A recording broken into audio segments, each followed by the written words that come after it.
Hello YouTube land, it's Debbie from the Canadian Crocheted. Today is Sunday the 17th and it's pretty quiet in the house even though there's many people in the house. I hope it stays that way so I can get through this.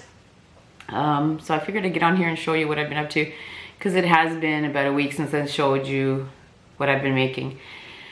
You know, it feels like I haven't done a lot, but let's see what we've done. Kim, love the mug. Okay, first of all, I want to thank everyone who's participating in the 20 questions tag. I agree, some of the questions are silly, but I didn't, in all fairness, I didn't invent the questions. Maybe one day I will create one just to get to know some more people, but I didn't create the questions, I just copy and pasted it. And I actually wasn't tagged, I just thought it was fun. Jumped on, did it, tagged a bunch of people. Everybody who's participated, I thank you so much. It's so great to get to know you. You find some people you think, wow, we really have nothing in common except for yarn. And then others you think, wow, we have so much more in common than just yarn.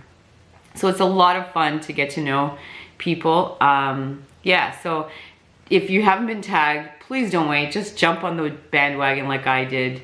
Give it a try, it's fun, so anyway. Oh, and I don't want to say it's a shout out.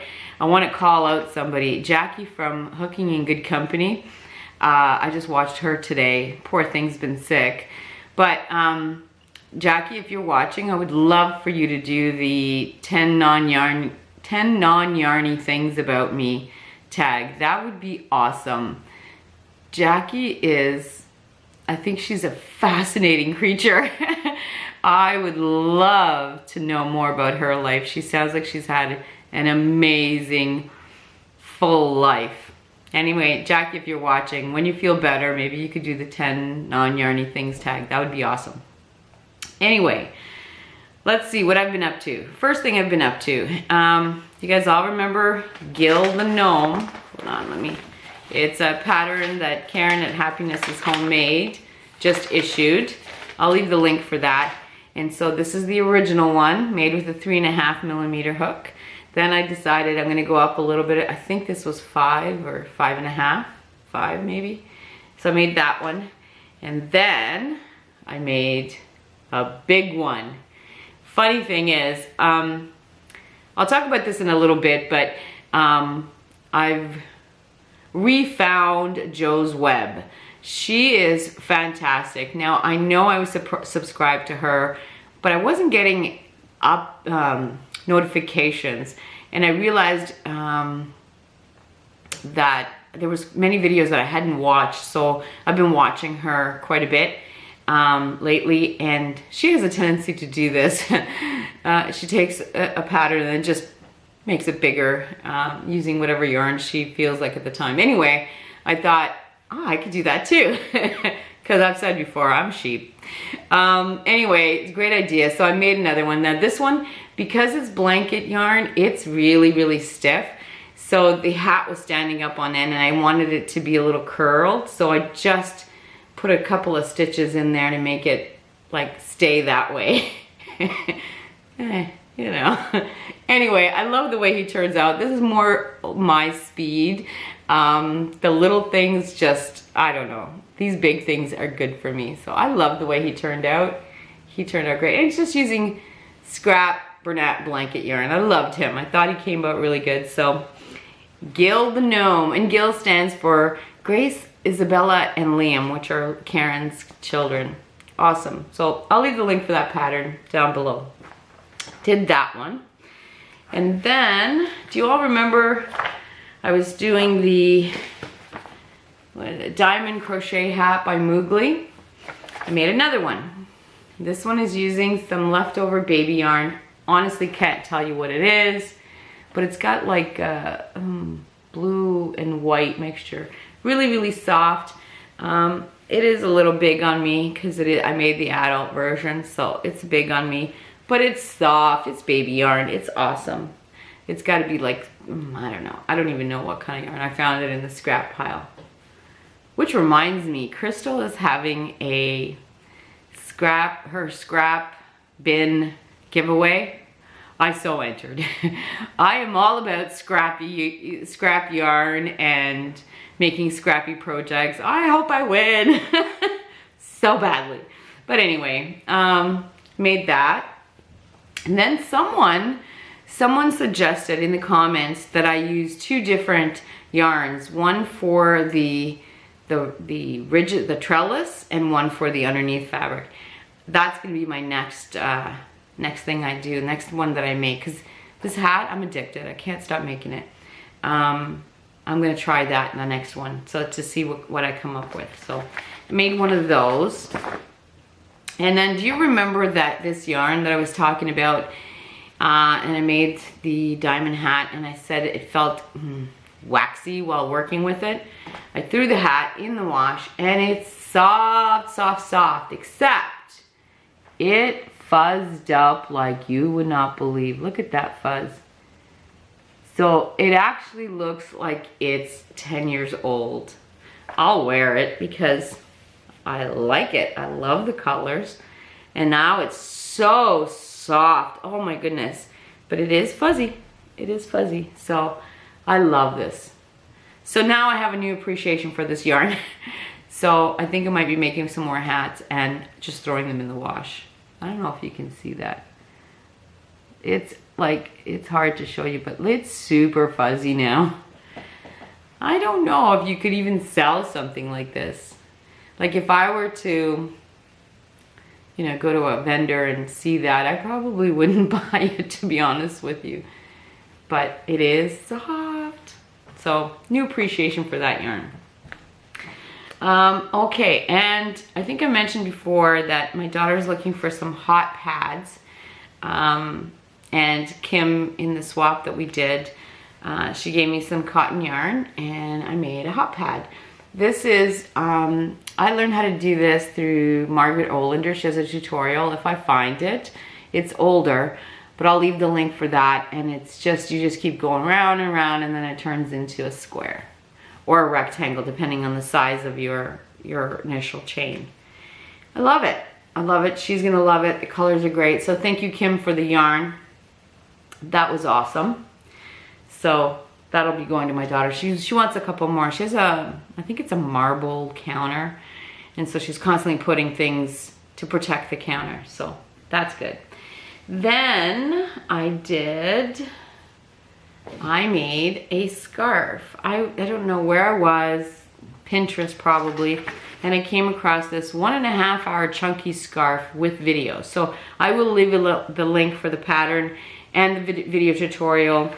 It's a new channel to me, Crochetdreamz. Didn't know about it, but now I'm gonna go back and watch some other tutorials that she has.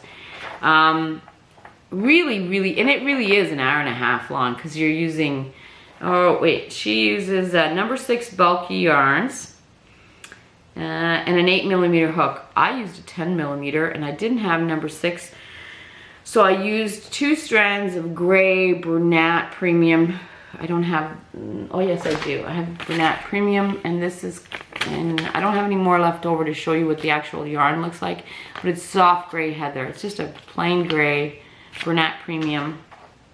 So I held 2 strands of that, and then, as Laurel likes to put, I latte'd it.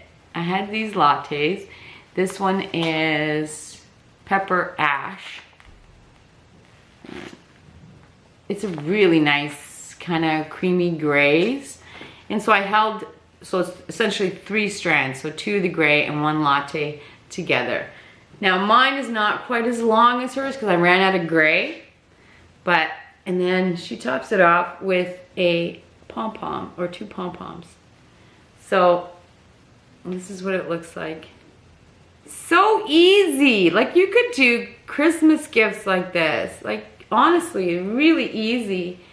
And it's a great scarf. I love it. It really is. Let me show you if I can show you the stitch. So it's essentially 2 double crochet and a single crochet in the same stitch. I don't know why it reminds me of the corner to corner. It's not, but that's what it reminds me of. Anyway, It really is. I made this last night. Really, really easy. The hardest part was attaching the pom-poms. That's how hard it was.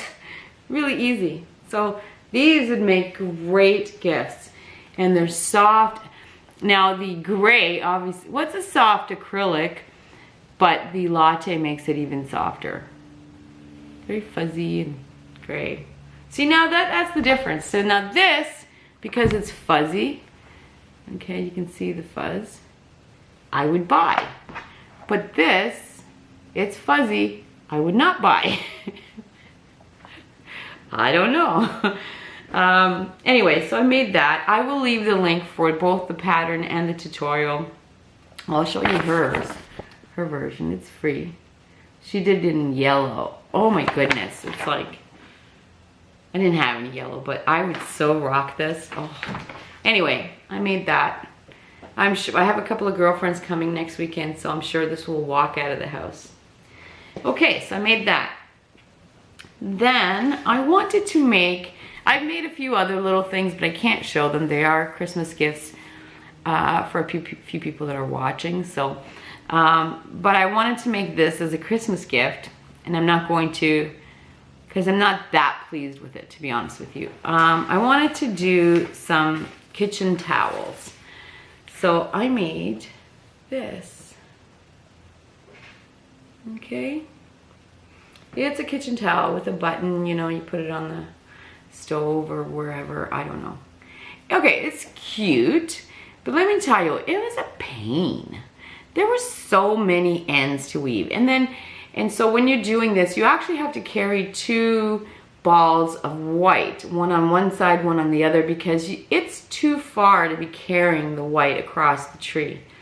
So you're carrying two balls of white, and then you think down here, it's all like, there's a lot of ends to weave in. And this is kitchen cotton, which is a pain to weave in those ends. Like, I find it hard. I don't know how the rest of you do it, but kitchen cotton's not my favorite. So this will be in my house now. And you just actually add a little button, and there's a little star. My star is sewed on crooked. That's why I'm not gonna give it away. I think the end result is cute, but I don't know. It's not as neat and nice as I would like it to be as a gift. So, but anyway, it'll be as a decoration in my house. So, and it took me a long time. I guess with all the weaving of the ends, it took me a long time to do. And this, I don't know, where do you find brown kitchen cotton? I couldn't find it. So I just used a little bit of acrylic. It's only two granny stitches in brown. I figured it should be okay. It's cute though. So now I also found this pattern, and I'm gonna try it, maybe. I don't know. Kitchen cotton. Oh, I don't know. So I might make it. But this is a free pattern. I'll leave the link. It's a free pattern by Crocheted Simplicity. So yeah, I got a new kitchen towel for decoration. I made that. It's okay. Which reminds me, I went to Michael's because, as you all know, I don't have a huge thing for kitchen cotton. You have to excuse me, but so I went to Michael's Friday or Saturday, I can't remember. Yeah, Saturday. So, but I did make this. It took me quite a few hours. But I went to Michael's looking for, specifically for Christmas colored cotton. And there isn't that much. Like, okay, so I'm gonna try to show you, but this red, it's not really, it's like an orangey red. They don't have Christmas red. And there was two small balls of the green. The white they had lots of. But really, it's November. People are crocheting with Christmas colors. Why wouldn't you have more of that? Or like they have very pastel-y colors, like maybe yellow like this. I couldn't find a bright yellow. I wanted a yellow, like I don't even have yellow here. They didn't have it. I seem to be like bashing Michael's, and I don't mean to. I really don't. It is the only place around here that I can physically go into a store and, you know, touch the yarn. But, and maybe that's why they don't come across like they care too much. Yeah, I would think that they would have more of a selection, more of a Christmas selection, traditional Christmas colors, but they don't. So that's all they had, really. Anyway, and it's funny because I was in there and there was a lady looking for yarn too, and we started talking, and she's like, "Now you got me wanting to do Christmas stuff." I'm like, "Yeah, but there's not a selection." And I felt really bad because I took the green, and there was a mom who came in with her kids, and they were looking for green cotton as well. I mean, I guess I could have given them mine, but I really wanted it. So I'll probably get punished for that one, but I really needed the green. I don't have any. So if you're the mom with the children, I'm sorry. Anyway, did that, and then I do have lots of white and black to make this, but I'll be honest with you, I'll probably use acrylic for the orange, because good luck trying to find kitchen cotton in orange. I guess I could do it online, but come on, why don't they have these? I think that's all. Yep, that's all I've done. Now I wanted to talk about a couple of other things. I received an email from J Hook Crochet and More. I think she's a fairly new channel, and she's starting something called the Secret Santa charity event. And the idea is that a bunch of podcasters get together, pick a charity, and donate to that charity. And if you choose to participate, you will be paired up with another person who's participating, and you will do a Christmas swap. So I guess the swap is just a bonus, but the charity is more in the limelight for that. So to be part of this, you'd have to get in touch with J Hook Crochet and More. I will leave a link for her.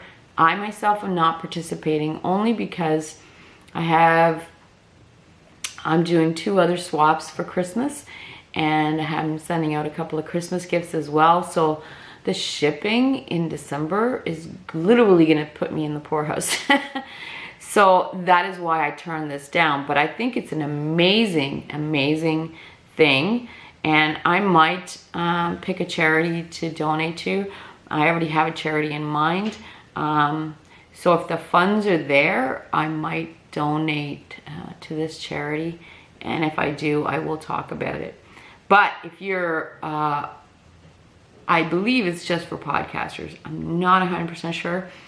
But I will leave the link, and you guys can get all the info that you need if you'd like to participate. The idea is a pretty honorable one.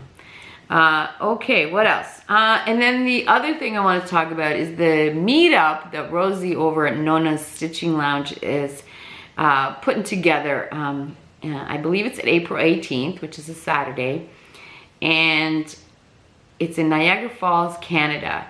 I do plan to attend. My husband even said that he would come with me. Whether he will stay with me all day, I doubt it. I think, because he likes to go fishing in that area, and there's a fishing guide dude, a buddy of his or whatever. I think he might be going fishing that day. But he said he will come with me. Maybe he'll be there only in the evening, which I'm so excited about because I don't really want to drive that far by myself. So anyway, I do plan on attending. I'm not sure if I'm going to be there for the whole weekend or maybe just the Saturday, but I do plan on going. If you are anywhere near Niagara Falls, I mean, I'll be driving. I'm trying to think how long, an hour at least an hour away, an hour and a half probably for me. So if you're in that area, come on down. We'll have a little meetup, but you need, I believe you need to let Rosie know, because I think she wants to know how many people are interested in being there, whether she should have or reserve a conference room or not. Conference room would be awesome. Otherwise, we're gonna be sitting there, probably in the casino in Hokking. But a conference room would be awesome because then you have your own space. We can all chitter chatter and whatnot. So, you know, get in touch with Rosie. Let her know if you're gonna be there or not. I think it's so exciting. I'm so excited. There's so many people, so many of you I wanna meet. And then the last thing, I'm going to edumacate you. And I say, in this household, we don't say educate unless you're 1000% sure of what you're about to educate them on. So anything that less than that, if you're not, you know, super sure, but you feel that you need to educate them, we use the word edumacate. So it's somewhere in the middle. Someone in one of my past videos, not too long ago, asked why we always say colorway and not color. And I was thinking about it going, I really don't know. So I went and researched it a little bit, and I think that a lot of us are quite possibly wrong. This is where the edumacating comes in. So color is obviously a color. Colorway, from what I can understand, is I'm going to read to you from dictionary.com. I did do like Webster's and a couple of other dictionaries, but dictionary.com had the most understandable definition. The definition of colorway is one of several different combinations of colors in which a given pattern is printed on fabric, wallpaper, etc. So, from my understanding, color is color. Colorway is a combination of colors. So I would assume, oh my goodness, I don't even have anything that's a straight up color. If it's a solid color, so solid color, that's a color. If it's like this is a colorway because it is a combination of colors. So anyway, I cannot remember who asked me that, but whoever you are, thank you very much for bringing this up because I learned something new and hopefully I edumacated you as well. Anyway, I hope everyone is having a wonderful weekend and we will talk soon.